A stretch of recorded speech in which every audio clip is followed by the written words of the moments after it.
Stop.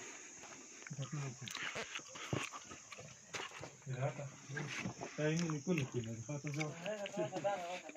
Dari mana ada kandu apapun.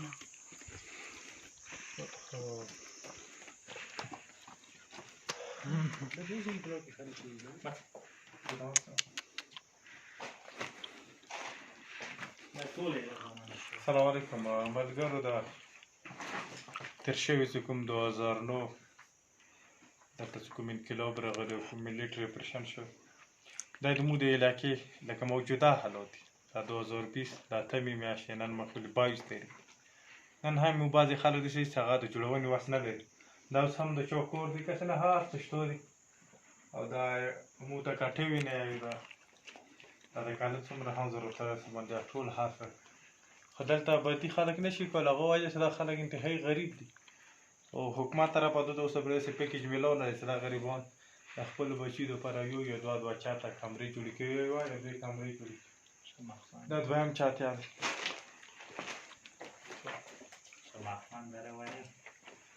دا ورته دا یې مخمان دی چمکني علاقه دی مخمان د ټوپو دی دلته د هغه ټول نه د ماشومانو هر څه دلته کوم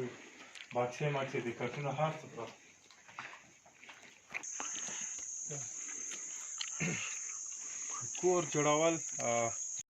کور جوړول د حکومت په کاغذو کې ډېر اسانه خبره ده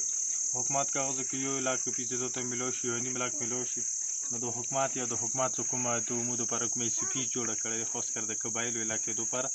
سره ښه نه ښه کور په یو نیم لاک جوړېږي خو بیا که هغه نه ډېر ښه کور جوړی نه په 4 لاک په 4 لاک روپۍ باندې په قبایلو کې او په دلته مو په علاقې کې هر رقم کور جوړولی شي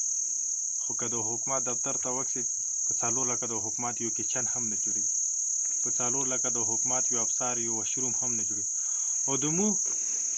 دغه علاقې کې په 4 لکه ښه نه ښه کور جوړېږي او که حکومت دغه ځای کې اندازه وکړي که ته د یو ټیکټر یوه بجلي دلته هم ته راوړې که نه کم از کم یو ټیکټر ته نه 20,000 نه یې باوک ته کرایه اخلي او دلته دا خلک د ژوند بل یو هېڅ سهولت نه لري چې کوم کورونه لوړ هغه علاج دي دا تر ننه ورځې پورې چې موږ داسې د پیچوکه پراته یو یا بېوسه پراته یو یا دوی کې داسې خلک شته چې هغو ته به سرویا شوي خو مطمئن نه یو موږ نه او چې کومه هم سروي شوي دي هغه نه هغه خلک ډېر زیات محرومه پاتې چې کوم خلک کورونه ړنګ که چېرې دغه کس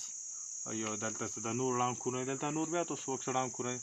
که چېرې دوی ته ښه پیکیج میلاو شي حکومت دوی ته په توجه وکړي نو په وخت سره په ټیم سره دغو خلکو خپل کورونه جوړولی شي